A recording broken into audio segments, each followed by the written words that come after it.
जी महाराज, परम पूजनीय स्वामी श्री अक्षयानंद जी महाराज को आमंत्रित करना चाहता हूँ कि महाराज जी अपनी आशीर्वचन से हम सभी लोगों को कृतार्थ करें। स्वामी श्री अक्षयानंद जी महाराज।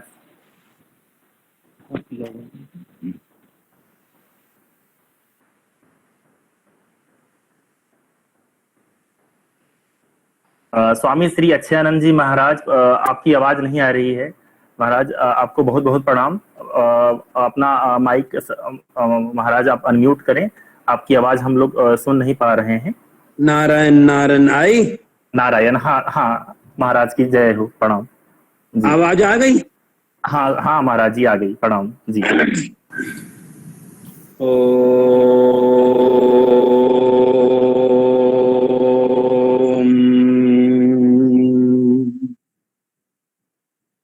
चैतन्यं शाश्वतं शान्तं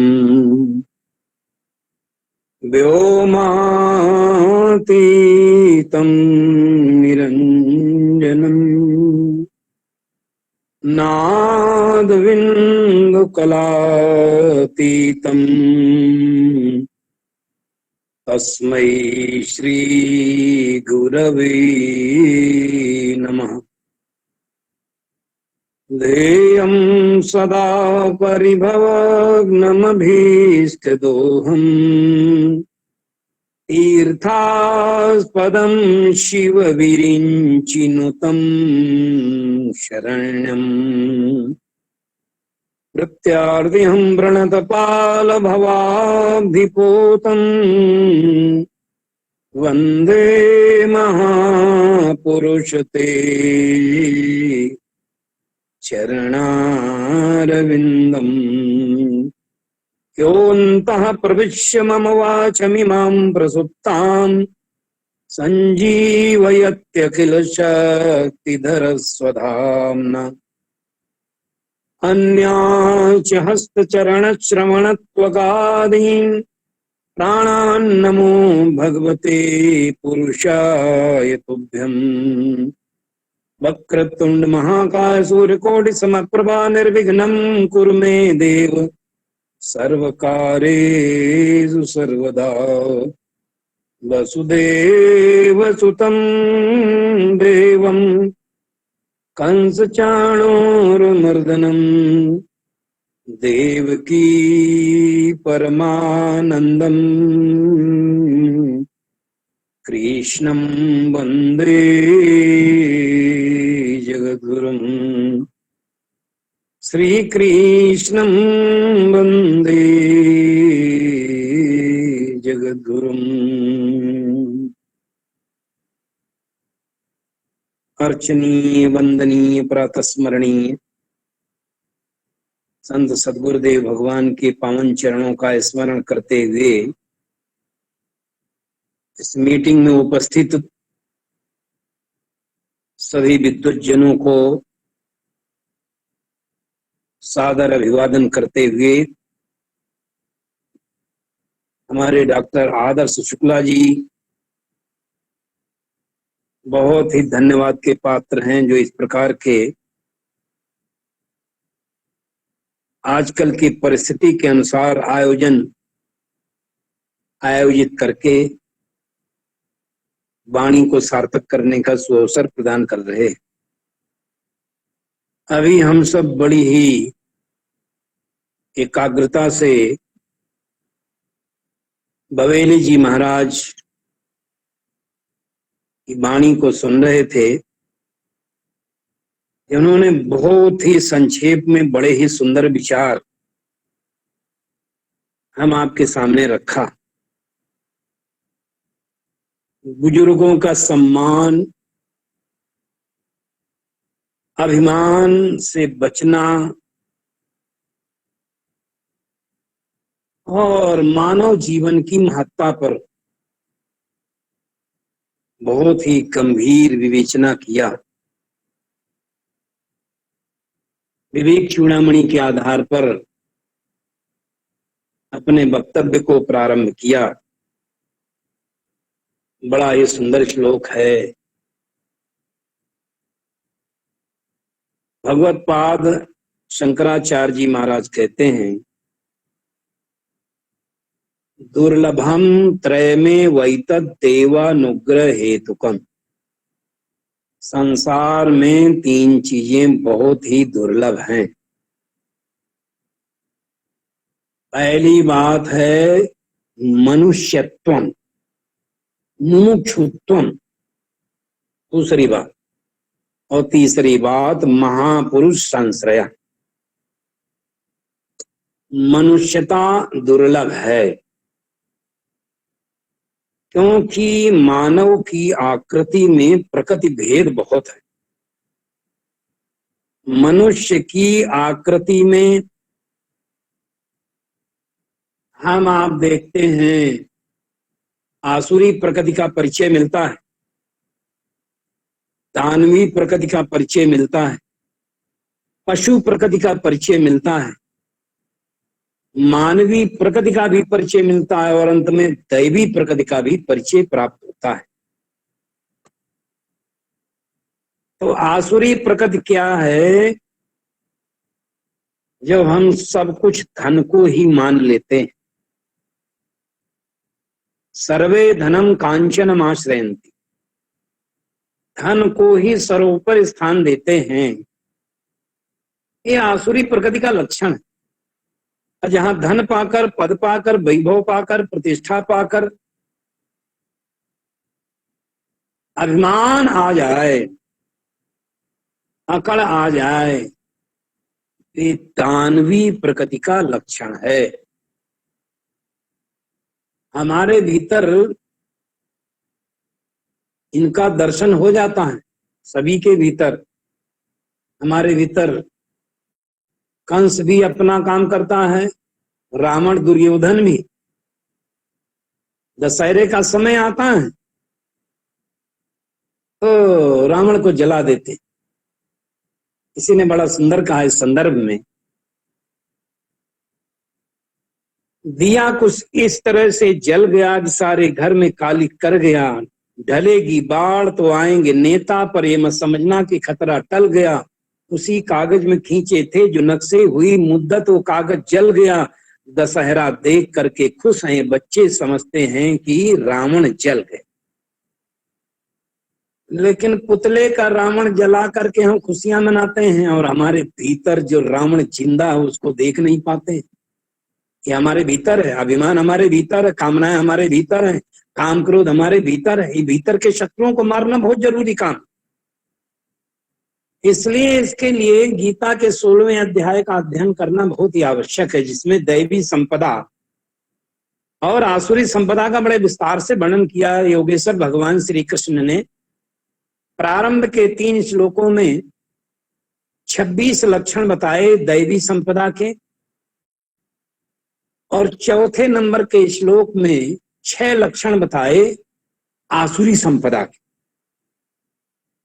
दैवी संपदा के लक्षण क्या हैं? अभयम, सत्व संशुद्धि, ज्ञान योग व्यवस्थिति, दानम, दमश्च, यज्ञश्च, स्वाध्यायस्तपार्जवम, अहिंसा, सत्यम, अक्रोधा, त्यागः, शांतिरपैशुनम, दया भूतेषु अलोलुप्त्वम, मार्दवम, ह्रीर चापलम, तेज, क्षमा, धृति, शौचम, अद्रोहो, नातिमानिता, भवन्ति संपदम दैवी। ये 26 लक्षण हो गए। इनकी व्याख्या विस्तृत करने का तो यहाँ पर अवसर नहीं है, लेकिन पहला लक्षण है अभयम। दैवी सेना का सेनापति है अभयम। बाहर के शत्रुओं से निर्भयता और भीतर के शत्रुओं से निर्भयता। बाहर के शत्रुओं से इतना खतरा नहीं जितना हमारे भीतर जो छिपे हुए शत्रु हैं उनसे बड़ा भयानक खतरा है। ये काम, क्रोध, लोभ, मोह, मद, मत्सर, ईर्ष्या, द्वेष, कला, क्रोध, निंदा, घृणा की भावना, ये सब भीतर हमारे छिपे हुए शत्रु हैं। अब भगवान ने शत्रु शब्द का ही प्रयोग किया गीता में। गीता के 3रे अध्याय की अंतिम पंक्ति में भगवान कहते हैं, जहि शत्रुम महाबाहो काम रूपम दुरासदम। हे अर्जुन, इस कामना रूपी शत्रु को जहि माने मार दो। और तो और एक भीतर का त्याग ही त्याग भी कहलाता है। जब तक भीतर से त्याग न हो, कामना अहमता ममता का, तब तक सन्यास नहीं होता। सब भेष बनाकर देख लिया, हम सबको एक दिन जाना है, जग में आकर देख लिया। और चौथे नंबर के श्लोक में 6 लक्षण बताए आसुरी संपदा के। दंभो दर्पो विमानस्य क्रोधा पारुष्यमेव च अज्ञानम च विजातस्य पार्थ संपदम आसुरी। दंभ, दंभ क्या है? जैसा हमारा भीतर से स्वभाव नहीं है वैसा बन करके बाहर दिखाने का प्रयास करना। अब हैं तो बड़े कठोर, सरलता का नाटक कर रहे हैं, और जहां दंभ होता है वहां पाखंड जरूर होता है। इनसे बहुत सावधान रहने की आवश्यकता है। ये आसुरी संपदा का सेनापति है दंभ। इसलिए अभिमान धन का नहीं करना, पद का नहीं करना, अधिकार का नहीं करना, जन धन किसी भी चीज का, विनाशी का को लेकर के अभिमान करना ही गलत है। अगर अभिमान करना है तो संत की बात मानो। अस अभिमान जाई जनु भोरे, मैं सेवक रघुपति पति मोरे। ये अभिमान हो तो अच्छी बात, भगवान मेरे, मैं भगवान का, ये हमको ऊपर उठाएगा। अने तन का अभिमान, धन का अभिमान, पद वैभव का अभिमान हमको नीचे गिराएगा। न जाने कितने प्रमाण भरे पड़े हैं, उनको देने की जरूरत नहीं है। तो भाई ये दुर्लभ है क्या? मनुष्यता, जिसको कहते हैं ह्यूमैनिटी। स्वामी विवेकानंद जी महाराज कहते थे, I want to preach man making religion. मैं ऐसा धर्म चलाना चाहता हूं जिससे मनुष्य में मनुष्यता आती है। कुरान में भी एक वाक्य आया, इंसानियत आला दर्जे की चीज है। इंसानियत, जिसको मानवता कहते हैं। मानवता के लक्षण हमारे संतों ने बताया है। सत्यता, पवित्रता, चरित्रता, विवेक, क्षमा, सभ्यता, सुशीलता, सुमति, शांति, समता, धीरता, गंभीरता, उदारता, गुरुत्व, कृपा, मृदुता, मनोज्ञता, मधुरता, सरसता, वीरता, विनम्रता, अदैन्य, क्षम, दम, दया, पर उपकारिता, सरलता, विमलता।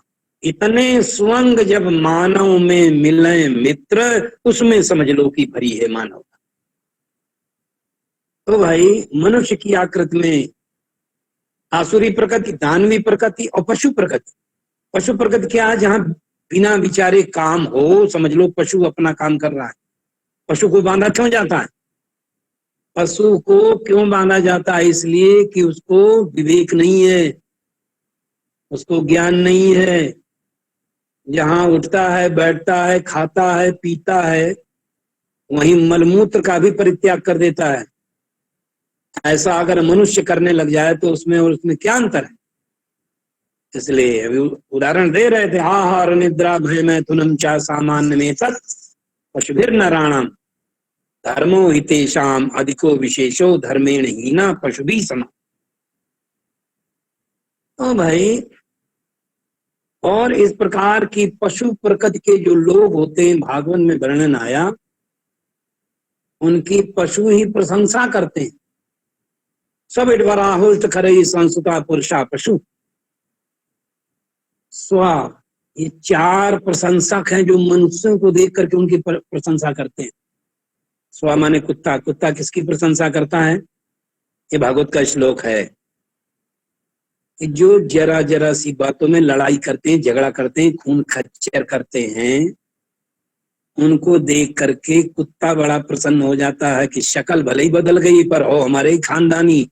हम भी जरा जरा सी बातों में खून खच्चर कर लेते हैं, लड़ाई झगड़ा करते हैं, वही काम तुम कर रहे हो, तो बड़ा प्रसन्न होता है। पिटवरा होता है जंगली सूकर, जिसके जीवन का एक ही लक्ष्य है, खाओ पियो मौज करो। अच्छा, और हम सुअर से क्या क्या उससे आशा कर सकते हैं? वो ध्यान करेगा, भजन करेगा, गीता पढ़ेगा, रामायण पढ़ेगा, वेद पढ़ेगा, उपनिषदों को पढ़ेगा, ये उनसे आशा की नहीं जा सकती है। न वो ऐसा कर सकते हैं, न उनको ये ज्ञान है, न उनको ये बोध है। तो भाई, और तीसरा प्रशंसक है ऊंट, उष्ट्र। एक इनको देख करके प्रसन्न होता है, जो धन पाकर, पद पाकर, वैभव पा करके, समृद्धि पा करके मुंह उठा के चलते हैं, अभिमान में फूल करके चलते हैं, न देवी न देवता न साधु न संत। उनको देख करके ऊंट बड़ा प्रसन्न होता है कि चाल ढाल बिल्कुल मेरी जैसी है, मैं भी सीना तान करके आंकड़ करके चलता हूं। तो जातीयता का लक्षण जब दिखाई पड़ता है तो बड़ा प्रसन्न होता है। और चौथा प्रशंसक है खर माने गधा। ये किसकी प्रशंसा करता है? जो जीवन के अंतिम चरण में घर परिवार की आसक्ति से मुक्त नहीं हो पाता, उनको देख करके गधा प्रसन्न होता है कि तुम भी हमारी तरह बाहर ही ढो रहे हो, बाहर ही ढो रहे हो। और भगवान शंकराचार्य जी महाराज कहते हैं, यावत वित्तोपार्जन सकता तावन निज परिवारो सकता पश्चात जीवति जर्जर देह वार्ता को न प्रक्ष दिखे। इसका भावानुवाद हमारे गुरुदेव महाराज ने किया, जब तक तेरे तन मन धन से पूरे होते सबके काम, तब तक तुझसे प्रेम पूर्वक लिपटा है परिवार तमाम। जराग्रस्त होने पर तुझसे संभल न पाएगा धन धाम, बात न पूछेंगे फिर कोई सेंत न लेंगे तेरा नाम। इसलिए भज गोविंदम गोविंदम भज मूढ़ मते। इसलिए भगवान का भजन ही सार्थक है। भज सेवायाम धातु से भजन शब्द निष्पन्न हुआ है, इसलिए सेवा ही भजन है। किसी प्रकार से सेवा हो, तन से सेवा, मन से सेवा, विचारों से सेवा, योग्यता से सेवा, और नहीं तो हृदय से सेवा। हृदय से सेवा क्या होती है? हृदय से सेवा होती है ऐसे कि किसी के दुख में सम्मिलित हो जाना, दुख प्रकट कर देना, ये भी सेवा है। और किसी की उन्नति में, समृद्धि में, सुख के क्षणों में प्रसन्न हो जाना, प्रसन्नता व्यक्त करना, ये भी सेवा। लेकिन लोग नहीं कर पाते हैं, इसका उल्टा चलते हैं। इसलिए कहते हैं कि लोग अपने दुख से इतना दुखी नहीं जितना दूसरों के सुख को देख करके लोग दुखी हो जाते हैं। ये स्वभाव सज्जन का नहीं है। खलन हृदय अतिताप अभिषेकी जरई सदा पर संपत्ति देखी, ये ऐसे भाव विचार हमारे भीतर नहीं होना चाहिए। तो पशु प्रकृति पर बहुत कुछ विचार दिए जा सकते हैं, लेकिन इसके आगे चलते हैं। मानवीय प्रकृति क्या है? मानवता के मूल सिद्धांत का पहला निरीक्षण है आत्मनिरीक्षण। पहला सिद्धांत अर्थात विवेक के प्रकाश में, ज्ञान के प्रकाश में अपने दोषों को देखना और उनसे मुक्त होने का प्रयास करना। यहां से मानवता का प्रारंभ होता है। तो भाई नहीं तो, और मानवता में ही देवत्व का अवतरण होता है। ये सबसे बड़ी चीज है। मनुष्यता, humanity is the great gift of God. मनुष्यता, मानवता बहुत बड़ा उपहार है मानव समाज के लिए। नहीं तो देखिए मानव आकृति को धारण करके क्या हो रहा है समाज में, हम लोग देखते नहीं क्या? इसलिए मानव धर्म जो नाट्य प्रस्तुत किया गया डॉक्टर आदर्श शुक्ला के द्वारा लिखा गया, उसके बाद उसका मंचन भी हुआ, उसमें बड़ा सुंदर दिखाया गया है। लोगों पर चलचित्र का प्रभाव पड़ता है। नहीं तो आदमी की शक्ल से अब डर रहा है आदमी, आदमी को मारकर घर भर रहा है आदमी, आदमी ही मारता और मर रहा है आदमी, समझ में आता नहीं क्या हो गया है आदमी। तो हमने बताया था कि पशु प्रकृति का परिचय मिलता है।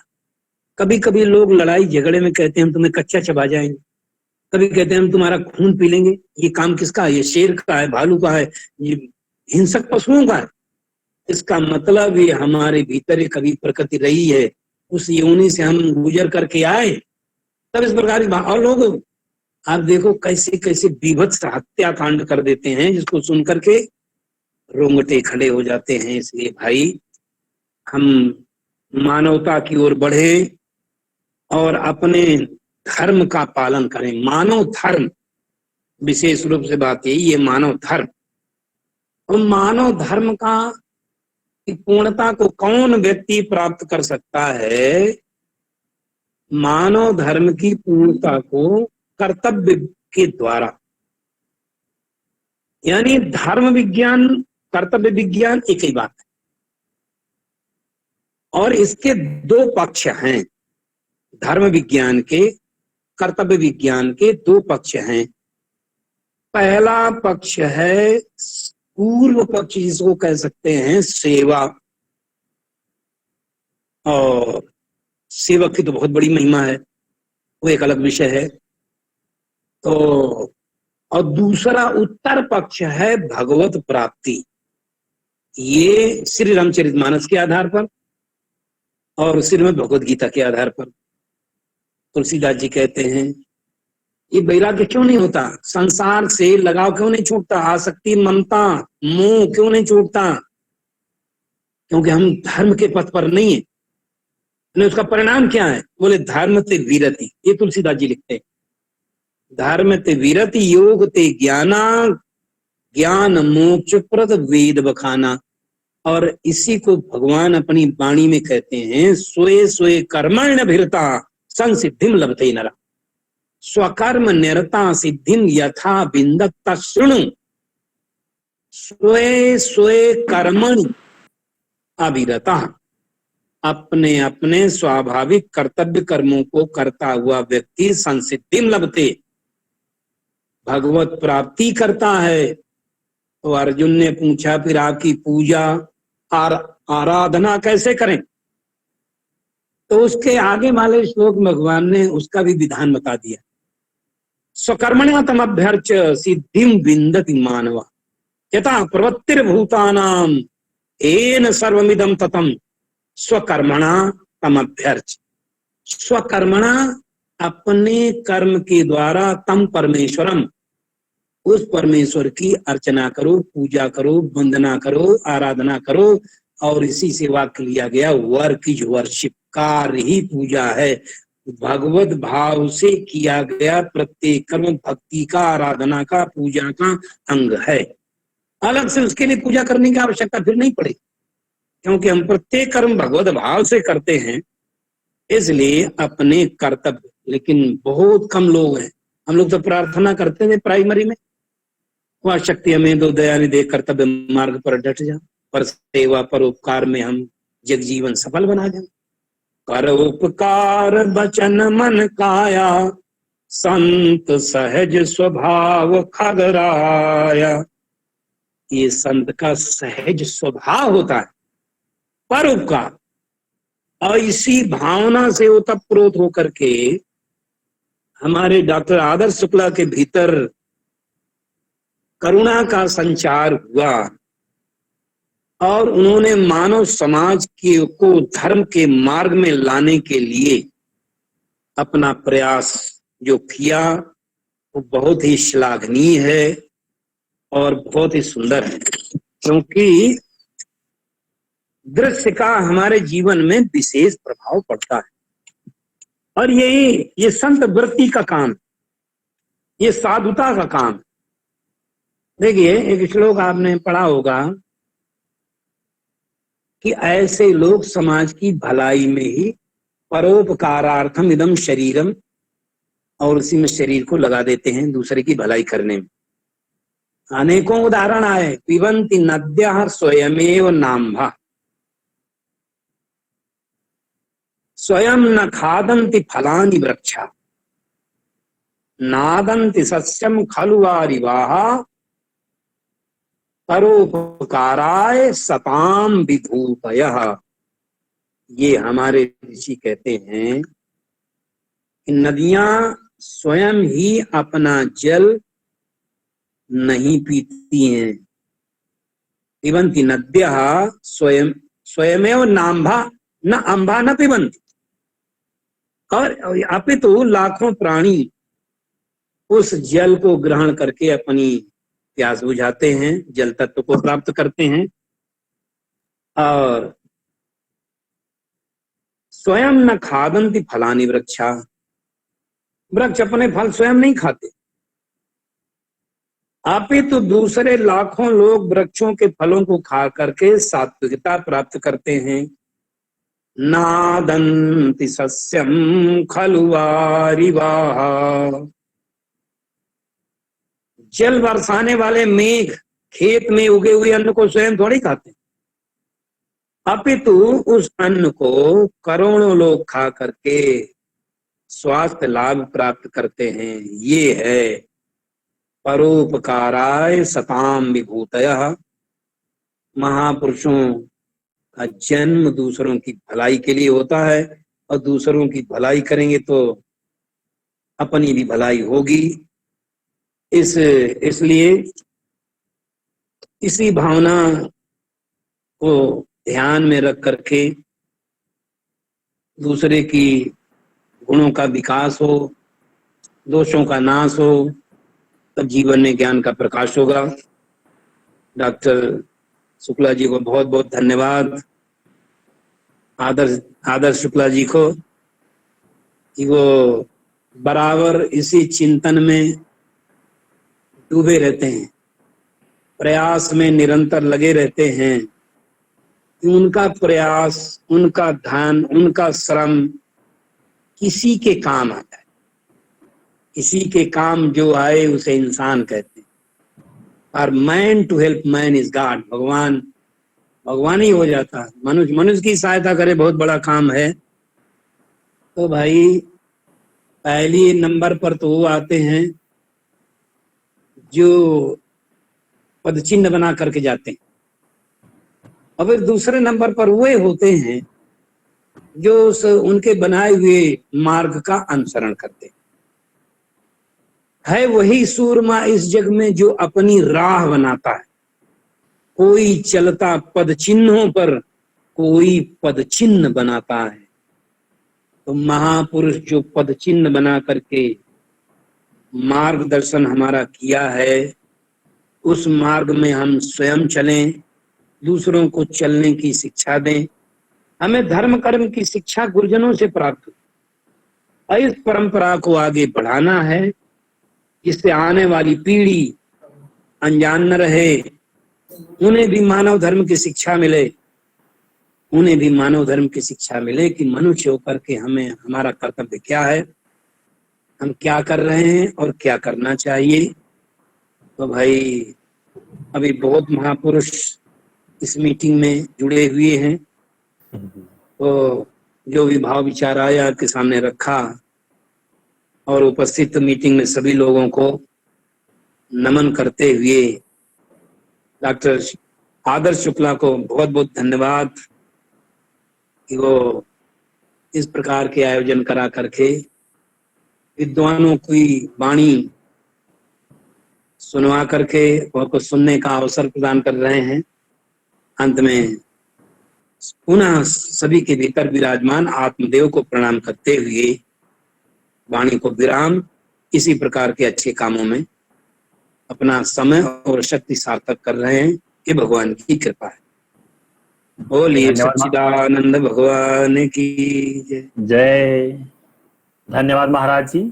इस कोरोना काल के कठिन दौर में आपका आशीर्वचन मिला, हम सभी लोग आपके बहुत बहुत आभारी हैं, और बारंबार हम सभी की तरफ से आपको प्रणाम।